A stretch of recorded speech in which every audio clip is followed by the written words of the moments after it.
And good evening, Wildcats. I'm Zathras. I'm here with Meximelt, and we're going to be casting your Hearthstone match tonight. Looking like a good lineup tonight. Oh, certainly is. Certainly is. We have a lot of really good decks today, and I know for a fact that the players today are super excited for this match. Can't wait to see what they do. Yeah. So tonight we're playing against the University of Tennessee Knoxville, the Team Whale. They get to come up with their own team names, and I guess they like whales. I don't believe the whales are the mascot of the University of Tennessee Knoxville, but As I far didn't as I'm aware now. actually check. Yeah. It seems odd that whales would be the mascot for a landlocked state. Yeah, definitely. So on our lineup tonight, our ACU is going to be running the same decks that you guys saw last week. We've got our Even Warlock, our Odd Rogue, and our Death Rattle Hunter. We also have the Token Druid that you can see here, but that has once again, for the third week in a row, been banned. People are just really scared of those tokens. Certainly, it's a scary deck to play against. So to give you an idea, you know what you're going to be looking for. The Death Rattle Hunter is all about the Death Rattle abilities. So that Devil Soar Egg, or the Spider Bomb, or the Carnivorous Cube, the Katharina, all of those are things that happen when it dies, but they can trigger them early through the use of Play Dead or Terrace Gale Stalker. And then they have other tricks up their sleeve, just like Hunter's Mark and Candle Shot, to clear things off while they establish a pretty large board.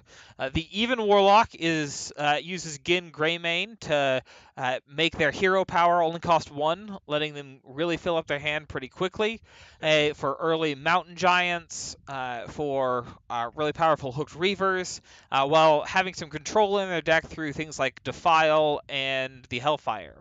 Then the Odd Rogue is all about the use of Baku the Moon Eater, which makes that dagger up a 2/2 dagger instead of 1/2 dagger. So they're going to use that often to help clear off minions, while they push a lot of damage to the face through small minions that they buff up through things like the Cold Blood and that kind of thing. So. Really excited for tonight's match. Gonna Uh, be a good one. yeah, the opposing team, they're going to be running a couple of interesting decks tonight. We've got a shaman that appears to be an evolved shaman with a couple of evolved pieces in it. It's running Shutterwalk, but it's not your standard Shutterwalk. You don't have Grumble in here, so it'll be interesting to see how that deck plays tonight. Uh, That's they probably have a really good strategy for it. They're I'm sure gonna they do. be playing it.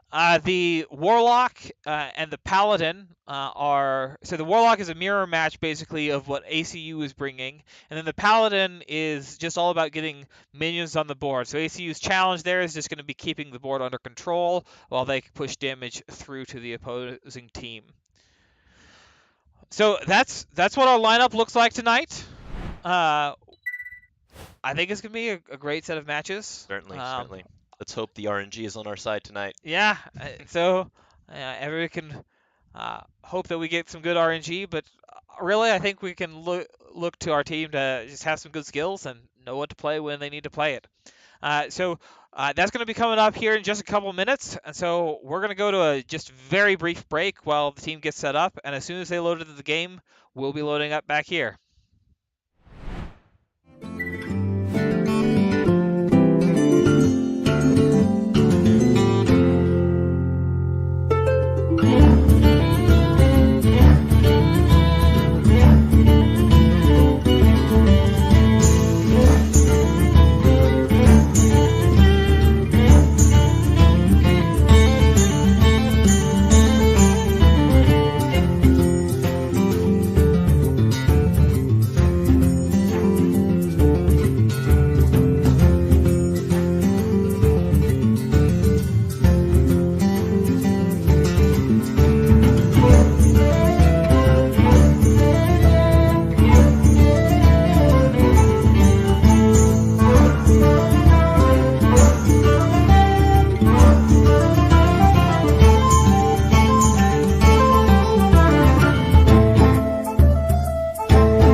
And here we are. We're actually just a little bit into the game. They got started a little ahead of time. So we have a mirror match. Is going to be Warlock versus Warlock.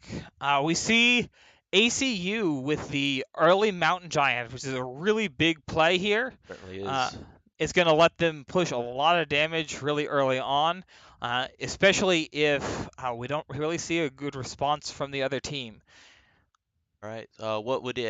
What's a good call for ACU right now? So that was a great call right there, just going ahead and pushing that damage to the face. And what's really great about this play is it puts them at 16, which means they're going to actually have to tap in order to get a Hooked Reaver out. Okay. But if they do that play with the Hooked Reaver, that'll expend all of their mana, and they won't have an opportunity to take that Mountain Giant off the board, because they can't clear it off with what they have on the board, and that'll just allow ACU to clear off that Hooked Reaver really quickly and easily, and push a little more in, probably with that Twilight Drake. So it's exactly like I said. We see that Hooked Reaver come out. The opposing team also just trying to push that damage pretty quickly through here. So the enemy currently has a taunt set down. Eric, would you like to explain what a taunt is? Yeah, so the taunt just means that the minions have to attack that taunt minion first. So ACU is looking for a way. We might see a Hellfire come in here, along with an attack in from the Twilight Drake to clear off that Reaver and push another quick 8 damage to the face. I think that'd be a solid play. I think. And that play, unless we get a healing in from the other team, if I'm doing my math correctly, a Hellfire plus the 8 damage to the face would set them up for a lethal on the next turn with another Hellfire, taking a quick win here for ACU. Let's see if they see that play. All right. So it looks like they're going to go choose to clear off the Hooked Reaver with their Mountain Giant. and go ahead and heal the Mountain Giant up with this Shroom Brewer, forcing the Tennessee team to expend more resources to clear it off. Gone ahead and use the coin, setting down Sun Fury Protector, which has now converted 2 of their cards into taunt cards. Yeah, and so that's what's important there is they're protecting uh, that Mountain Giant, saying, you can't. You're gonna have to come up with something to clear that off. They're gonna respond with their own taunts there. All right. But this should, though, allow ACU to just attack in to that Twilight Drake, Hellfire, and attack to face for a quick and really fast victory on turn 1.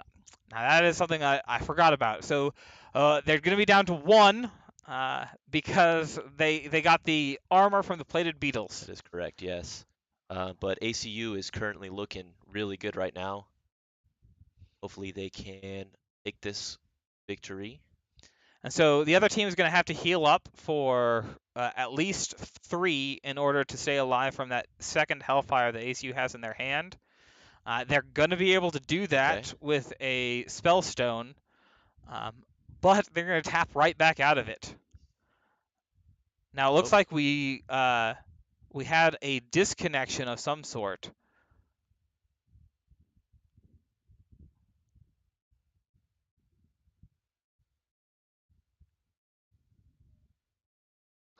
So we're going to wait just a second to see what's happening with our players. Yes.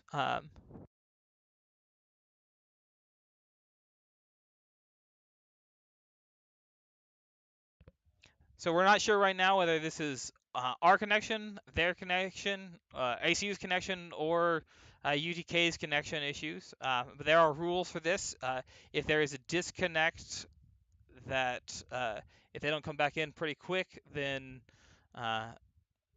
the match is considered a loss. That said, ACU is pretty much set to win this match, so I'm hoping that we see a reconnect here pretty quickly.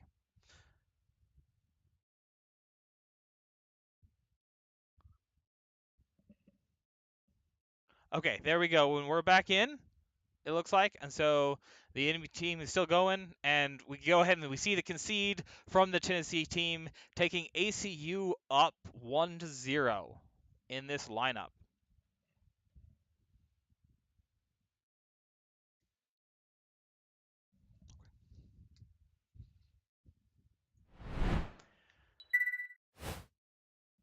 And so we've got the ACU team. That was a great, quick, Yes. super fast match. Super fast first match. We had a bit of a hiccup there. It appears that our opponents disconnected for a little bit. It was on their end, but we were able to quickly reconnect and finish this match. I know that Battle.net was having a couple issues earlier with us logging in, so that may have been what they were experiencing there.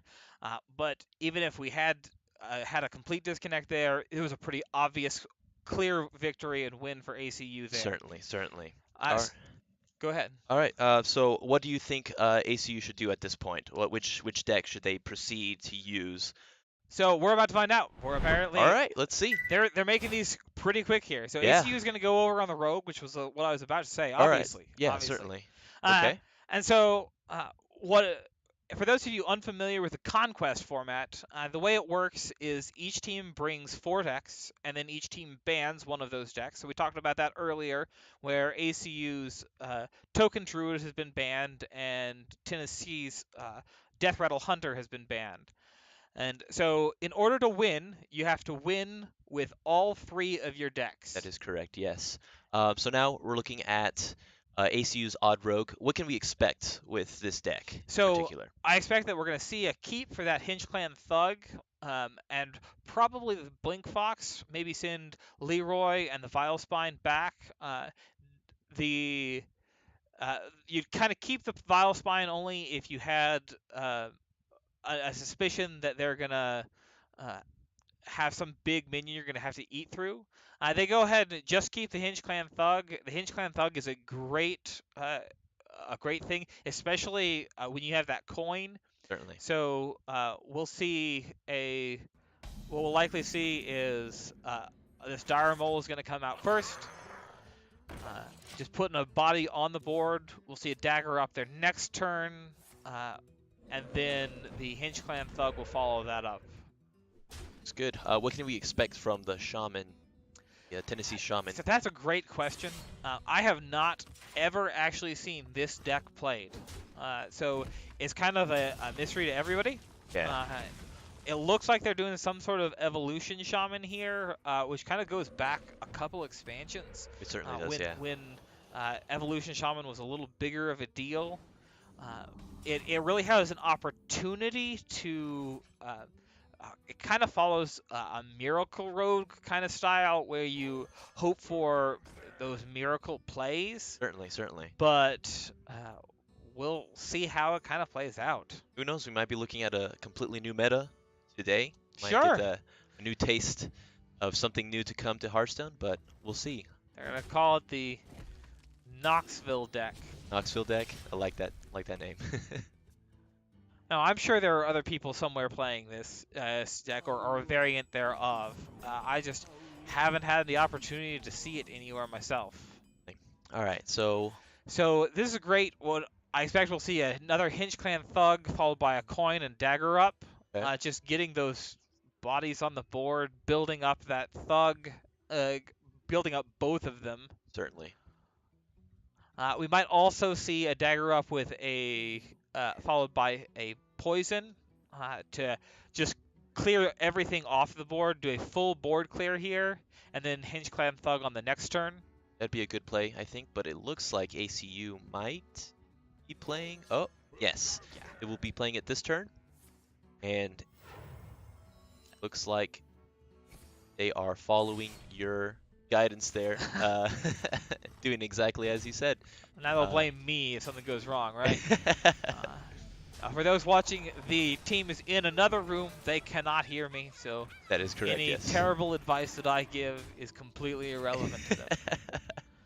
So we'll probably see a silence come out on one of these taunts through that owl, and then allowing them to likely push through some damage to the face. Yeah. So it looks like these taunts have a sort of protective barrier. Would you like to explain what that means? Sure. So that is a divine shield. It just means that the first set of damage to that minion doesn't count. It doesn't matter how much damage it is. You have to pop the bubble before you can damage it.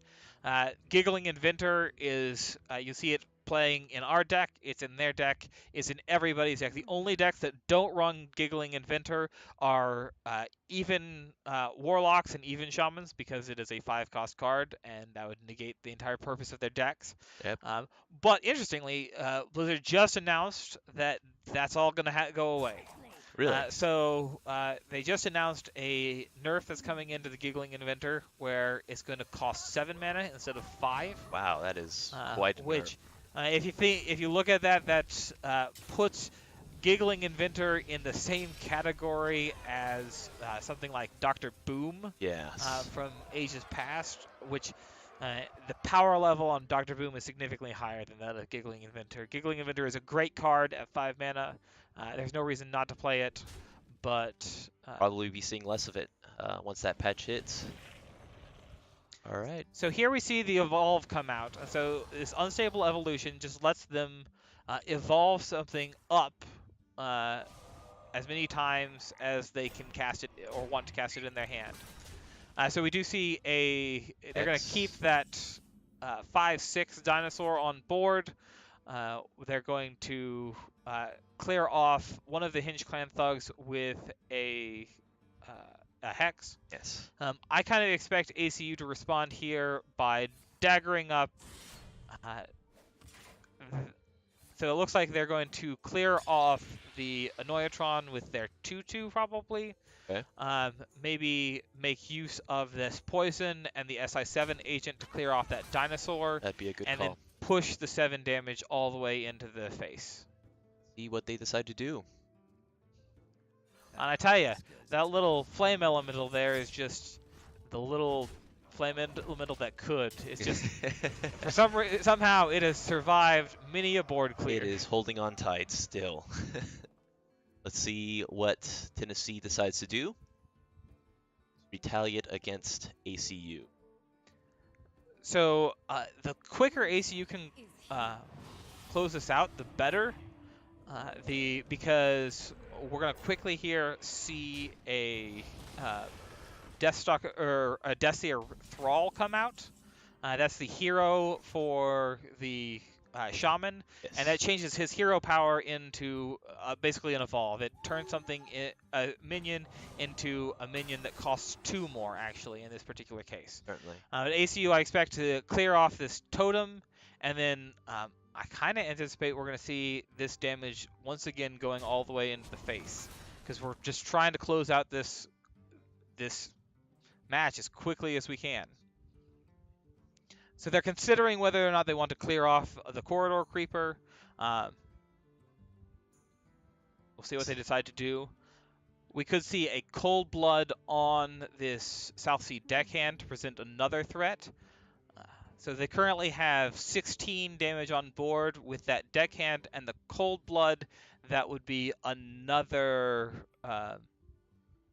what is that? Another 6 damage. Something like so that, yeah. That would take them 1 away from lethal. Okay. See what they do. Like Oh no, actually they do have lethal. I forgot about the buff from the Hinge Clan Thug. As long as they pull this off quickly.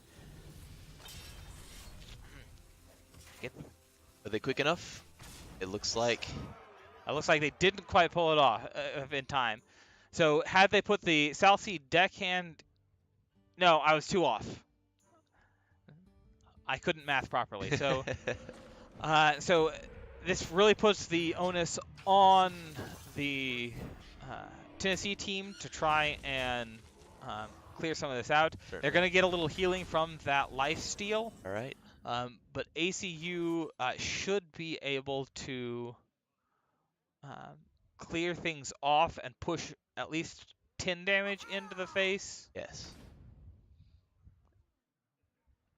They decide going after that time. Now this is going to heal them up again, back up to 14. But then bring them back down to 4. Plus the 4 damage. There we go. ACU can do math better than I can. So that's going to be game 2 going to the ACU Esports team. Wow. Not as quick as the first match, but definitely. That was just really well calculated. It's a good thing they were playing and I'm not playing, because Certainly. I definitely didn't do the math right a couple of times there. But they could add up the numbers that they needed to. And that's just the power there of that Augur Rogue, where you can just do some really quick, big pushes there. The Tennessee team just wasn't able to handle that Hinge Clan Thug. I mean, the first Thug sat around and hit them over and over for 3 or 4 turns before they got a Hex on it. And the second one had another 4 or 5 turns on its own as well. And so Certainly. that just let them push in and get the damage that they needed. It's a fantastic strategy there. All right, so we've currently seen that ACU has won with both their Even Warlock and their Odd Rogue, which leaves them with their Death Rattle Hunter. So what can we expect from this particular deck? So this deck is all about the Death Rattles. It's Death Rattle Hunter. And I say that there are only a handful of Death Rattles in here, but you make good use of the Devilsaur eggs, getting out some 5/5 dinosaurs for cheap. You can use the Carnivorous Cube on those dinosaurs to get them up and going, so you have more dinosaurs on the board. And one of the big pieces of this, though, isn't just the Death Rattle, but it's Deathstalker Rexar. So that's the 6-cost hero for the Hunter deck, and what it allows is it gives some armor and it deals some damage to the other team, but it changes the hero power to a Build-A-Beast. Okay. And what the Build-A-Beast does is it allows the team to they choose twice. They get to discover 2 different beasts, and what they get is those be stitched together. So if they get a 1/3 Dire Mole and a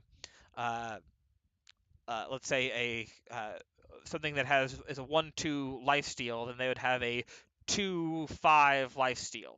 Okay. So uh, what that does though is it really allows them basically to have infinite resources, Yes. and that decision making lets them choose whatever is most beneficial to them at that point in time. All right. So we know that ACU has to use their Death Rattle Hunter. What do you perceive Tennessee will choose, or in order to counter this particular deck? So I expect Tennessee will either go back to their Warlock, because they've got any of their decks, because they haven't won with any of them. That is They've correct. got any of their decks to try with, and so I expect they'll either go back to their Warlock or they will go to their Hunter. Okay. And we'll see. So we'll either see a mirror match here again with Hunter versus Hunter, or we'll see the Warlock coming in to try and take out that Death Rattle Hunter. I think was their Hunter not banned by ACU? You are correct. So I expect we're going to see the Warlock Okay. because we might see them try to do that Paladin. Maybe they decide they haven't had luck with the Shaman or the Warlock, and so they're going to try to do that Paladin. Okay. I really don't think that is a good lineup for them, but maybe then we just hope that they choose that Oh, because possibly while yes. the Paladin can absolutely win, any of these decks, with given the right situation, can absolutely win. But that Death Rattle Hunter is really more favored against that Paladin than it would be that Warlock. Makes sense. All right. So look, we've got a little bit of more time here because they're going to actually have to switch accounts to make sure that they get this Hunter locked in. We're going to go to a very, very brief break until they get locked in, and then we'll be back with round 3 and hopefully the last round, right? Let's see if ACU can pull it off.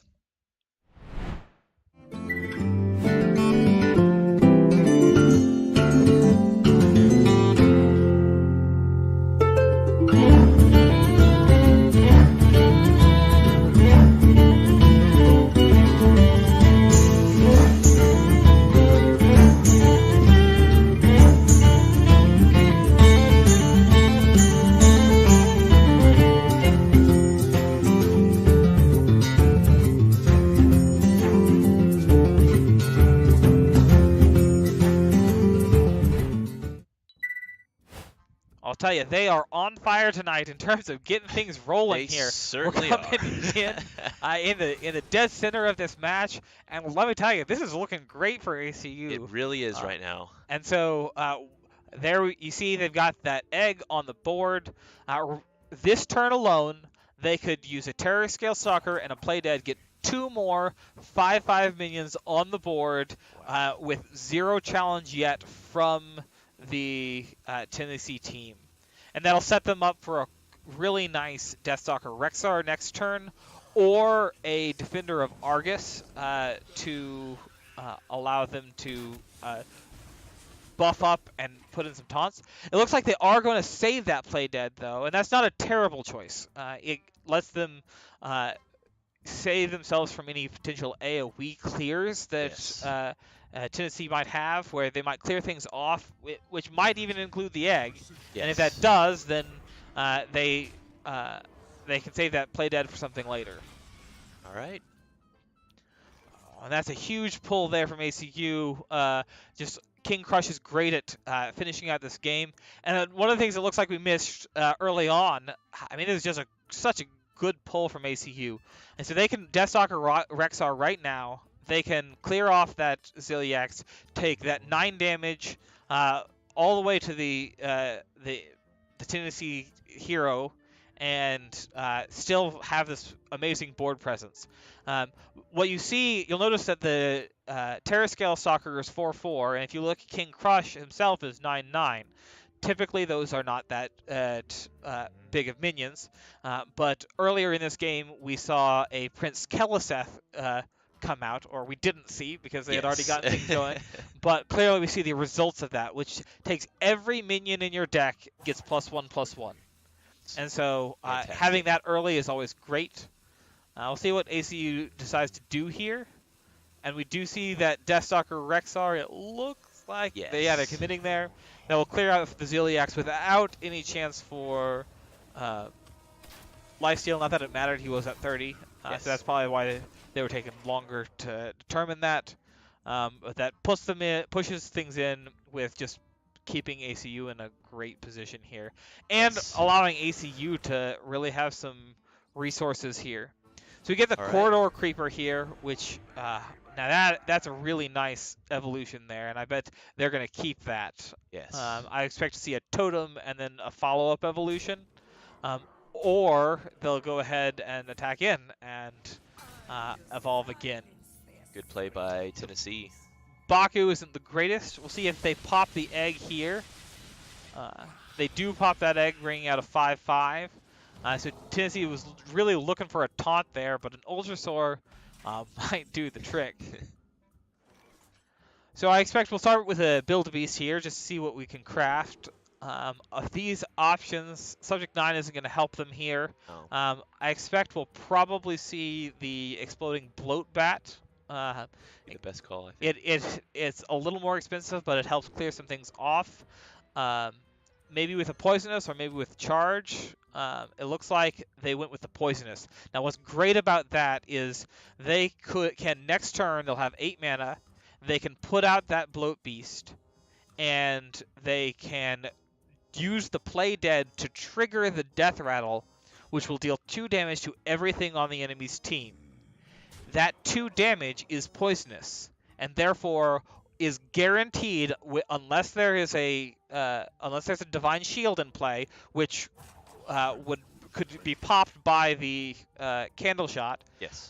It is guaranteed to be a board clear for the enemy team, no matter how big their Ultrasaurs are. Wow. See how Tennessee retaliates. See if they can do anything to get them in a better position than they are right now.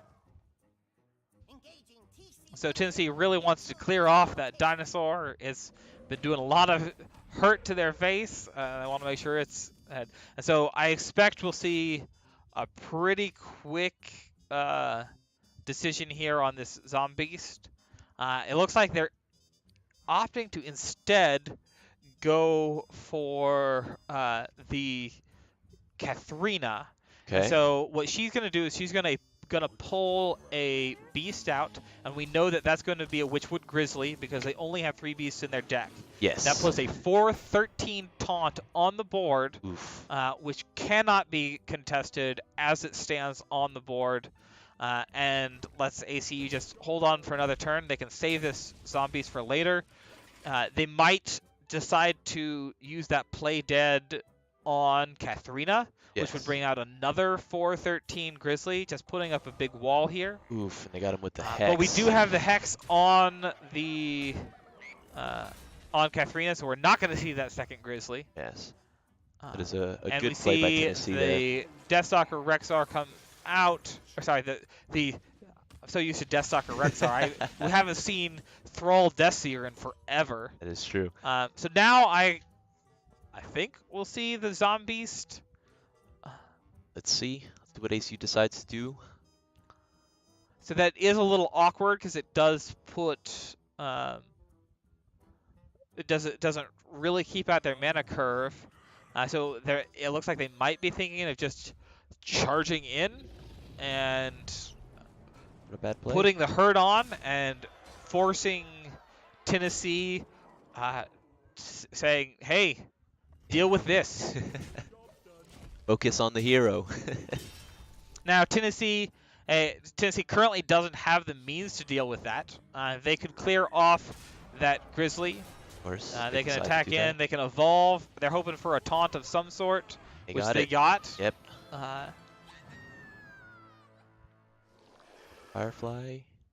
Corridor Creeper. but you know what ACU has? ACU has a kill everything on the opposing team. Oh. We're going to see a Death Rattle trigger here. It's going to kill all of their things, and 9 damage to the face will close us out with a 3-0 sweep for ACU over University of Tennessee, Knoxville. Wow. There you have it. If you blinked, you missed it, guys. That was such a great game. So good. A 3-0 sweep by ACU. I don't know what else to say. I I mean, I that am was just speechless after seeing. great plays by ACU. They came out swinging with such a decisive victory, where they just blew their first warlock out of the water. Then their rogue did the same thing with just massive Hinge Clan thugs on the board, just slamming away at the enemy hero. And then finally that Death Rattle Hunter just showing them how. The power of a Death Rattle Hunter. Yeah, Yeah. it was great. Well, All right. I hope you guys were here. We're watching this. We're gonna go to a really brief break, and then we're gonna come back and talk with one of our players to talk Yep. about those super fast but fantastic matches.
All right, we're back. I've got Jade Dragon with me, and that was Good to be such here. such such That a was great set of exciting. matches. That was some of the best fun I've had in Hearthstone in a long time. Yeah, so let's talk about them. So you start out with like what was that, a 5-turn kill on the warlock. Oh yeah, that was really fast. I think we killed him within 10 turn. That warlock. Oh yeah, that was a great mulligan. Got our mountain giants off. We played perfectly to our outs. Yeah, no, yeah, there's not much to say Uh, there. their tech choices were horrible. And we noticed they didn't run MC Tech, and so we just realized we can just put whatever we want on the board. Yeah. And as soon as we got that mountain giant, we steamrolled with another Twilight Drake. We healed it, put out some Fury Protector. It was game over pretty quick. Okay, so then we go on to the second match where with the even the odd rogue, sorry, Auto. the odd rogue. Gonna get that Yeah. shaman. That was a little bit harder. I don't usually play odd rogue, but I do know that once you get those hench clan thugs on the board and get those going, they're hard to stop. They're a good steamroll tactic. And that was great holding that in the mulligan, and then you got the first one, the next second one pretty quickly there, and they just never had something to deal with that. They never did, which is weird because usually once you play that, that's one of the things you get rid of first. By far. It's almost like vicious fledging. Yeah. It just needs to get rid of off the board. Really the more quick. that it's there, the longer it's there, the more powerful it becomes. And yeah, they started the last becoming one like was it was 8/8s. 9 something, and then you put a cold blood on cold it. bolt on it for 14 damage or something. Yeah, like we did 14 damage. We calculated that. We almost thought we didn't have it, and we only just like, all right, no, we're gonna end it. But I kept on doing the math multiple times to make sure we didn't have it. But it's hard to calculate because you have to attack first, and then it'll get its 1/1, and then you do add the cold blood to make exactly. Yeah, y'all's math was much better than mine. It was tough. It definitely requires some work to play that deck. And then you clinched it out with the Death Rattle Hunter, and so that was so fun. That was probably one of my favorite. We made the best choice to keep Deathstalker Rex in our mulligan. Yeah. Because that led to the victory. So the part that I think decided the game was when we played it on turn 6 to kill at Ziliax. We were wondering what else could this Deathstalker Rex be useful for. A lot of the minions they had 3 health, and so even if they did have a full board, it wouldn't have gotten rid of much.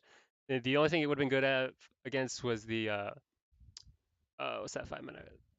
Some of those annoying taunts. Oh, the Giggling Inventor. Yeah, the Giggling Inventor. But those things have Divine Shield, so it wouldn't have been completely useful there. So I was like, let's get rid of this Ziliax, and let's hit face. Let's start going for face. Well, and you then won't have to deal with the Giggling Inventors next week, because the Giggling Inventors are being nerfed. On I heard about that. Yeah, that's being said. I'll have to check out all these nerfs. Yeah. But that was great. That was the best choice because then next turn we were able to hero power and get that bloat bat. And as soon as I saw it, I was like, if I can get bloat bat with poisonous, I can clear any board I want. Yeah. And I did. No matter what he evolved into, I was like, it doesn't matter. The only thing I worried about is something with Divine Shield taunt. That's the only thing. And I knew I was like, all right. But even that, you still had a candle shot up, so yeah, you could I was like, run oh, into dude, that, and it was all a matter of mana at that point. I was Yeah. like, do I have enough mana to do whatever I want? And at the end, he evolved all his things. I was like, all right, it's game. It doesn't matter.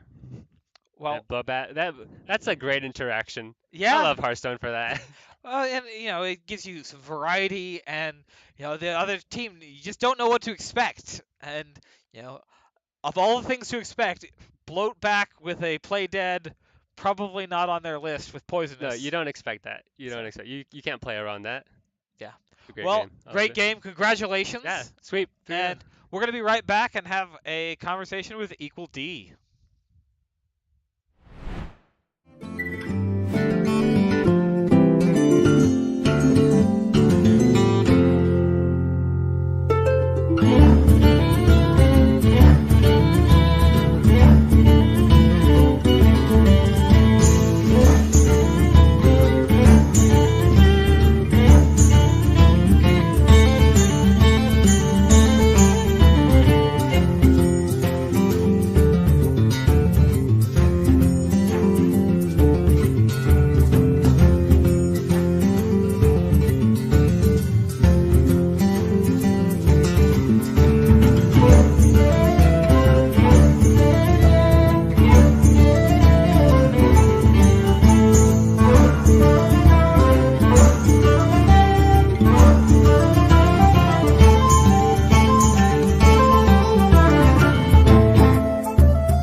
I'm here with Equal D, one of the other members that you haven't seen yet of our Hearthstone team. So again, fantastic matches. So what was your key moment from that first match with the Warlock mirror match? Um, I think the key moment was whenever we got the two giants out early on in the game. We got the first one in our hand early on, and we were able to keep using our hero power to get the cards in our hand quickly. Yeah, I mean that was great because you. What I loved there was your play, your decision to specifically ignore what was on the board and push that damage to the face. You could have opted for a board clear, but you recognized that this was a race and you needed to get that damage in, and ultimately, it definitely worked out. Exactly. Couldn't have said it better myself. So the second match, you had that rogue against I'm just gonna call it the weird shaman. Uh, so what was your moments there? Um, no, the rogue we had a lot of fun. I think the good moves were trying to get the not the play dead terror scales activated on our devil sword eggs. So on the last match there with the hunter. So you're talking about the last day. So yeah, My bad. so getting those dinosaurs out with the with the with the egg, that was yes. Those are definitely key. And y'all had a nice little pack of dinosaurs there for a little while. Right. We worried for a while that they might play mind control tech, but we decided that eventually we'd have to deal with it, and if we just have a whole bunch of 5/5s, we can trade whatever we need. Yep. And so on that second match with the rogue, you had those Hinge Clan thugs out that were just being incredibly thuggish. Uh, any moments from there that just stand out? Um, I don't think there was a lot with the rogue that stood out, but getting those henchmen out really quickly and keeping those out, that having those out, I think, was the key to winning that match. Well, I bet the people in Knoxville are not so pleased with y'all's draws, but they played a great game, and so congratulations to you guys for taking the win. And we're going to be right back in just a minute to recap some announcements that we made last night, and so stick around.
that was just some really quick, awesome Hearthstone. Certainly Sometimes it was. just goes fast like that. Yeah.